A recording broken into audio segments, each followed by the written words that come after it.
Hey, welcome back to Clean and Sober Stoner, or this time, should I say, Clean and Sober Progger.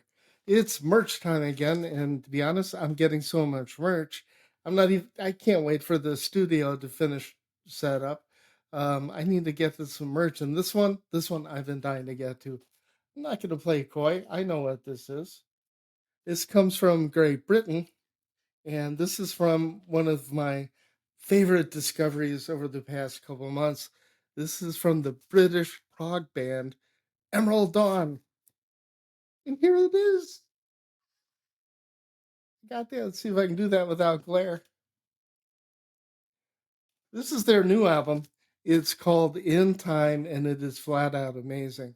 But the band itself is amazing too. There are so many aspects to them, I don't even know where to begin. And I'm not going to be able to cover it all. Here's one of the coolest things about this band. See this? Handwritten by the band. In this case, it's from their singer, keyboardist, and whatever else in the heck she wants to play, Tree Stewart. Um, Emerald Dawn, what can I say? This is real prog, and I don't mean that in a boomer way. I mean, imagine it's 1972 and popular music hasn't moved on. That doesn't sound good. But, punk isn't about to happen. Emerson, Lake and Palmer is not going to release Love Beach.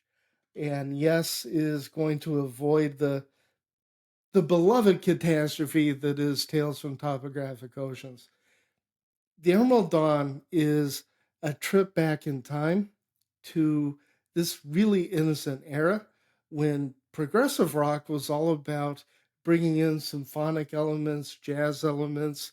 It's before they got too noodly, where you have a bunch of gent stuff and 64th notes flying all over the place like John McLaughlin on speed. Um, a much simpler time. Now, the Emerald Dawn, they do remind me, of course, of classic Genesis. Of course. Naturally, they remind me a little bit of classic Yes. But the beautiful thing is, they don't sound anything like them. The other thing that I appreciate about this band and their influences is there's definitely a Renaissance vibe with these folks. They're so engaging. They're so wonderful to listen to. This album, mind blowingly good, but as usual, wait, that's not all. Look down in my comments. There's going to be a link where they performed this entire album live from their studio.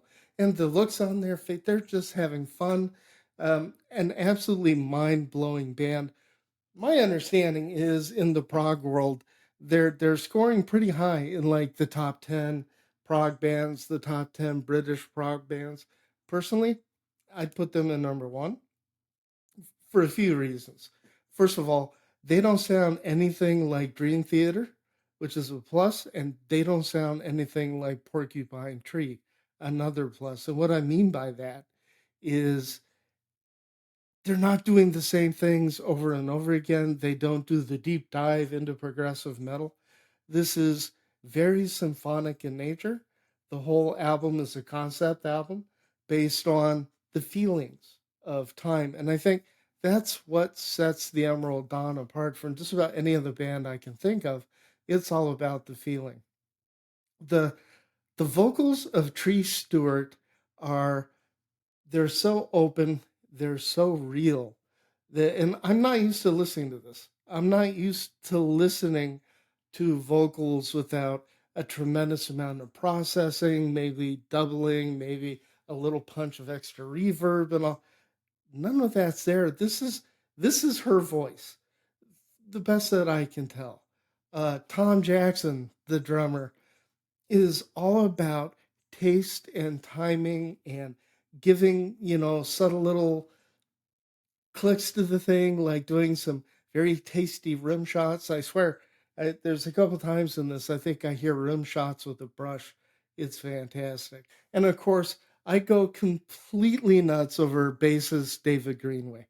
He flat out is one of the best bass players I've seen, in the video that I've ever heard. He's using 6 string basses, fretted and fretless, to full effect. He brings an expression to the instrument that honestly I'm not used to hearing in contemporary prog, where again it's 64th notes and you've got the keyboards going and everything.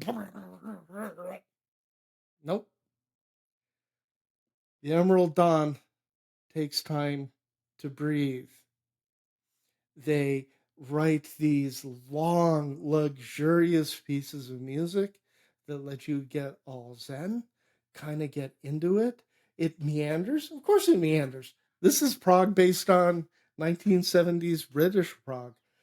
On the first song in time, it meanders almost to the point where I kind of wish it would move on, and then it moves on back to the refrain. And as a Prague fan, I deeply love it because if it wasn't for that long extended passage, the refrain wouldn't hit quite as hard. And finally, lastly, and it's certainly, oh my God, Ally Carter is a multi instrumentalist. It's when you watch the video, you get to see him play these beautiful, intricate Steve Hackett style guitar parts, and then turn around and he reveals he's got a saxophone, and it's wonderfully recorded saxophone. Look, Emerald Dawn, the bottom line with this band, it is a very personal experience. Their personal touch is all over everything. I mean, every single CD they send out, one of the band members is going to sign. It feels like music. If you love the 70s era Prague, it's like this album is their gift from them to you in this wonderfully produced, beautifully recorded. It sounds like it's live. I can't tell you enough. And then, you know, you go to their Facebook page and they literally greet you like you're one of their long lost friends. They have videos of them sitting around signing everything. They're they look like a bunch of kids, kind of like me, really excited and really in love and totally amazed with the success that they're having. Personally, I think they need to have a lot more success. I'm thrilled to death to add this to my merch collection. This is not sponsored. They don't know anything that I'm recording this. I bought it myself so I can get the lyrics. I'm really big on reading the lyrics. Anyway, Emerald Dawn in time, huge recommendation. I really think if you love prog, you need to make this part of your merch collection. And that's it for Clean and Sober Progger.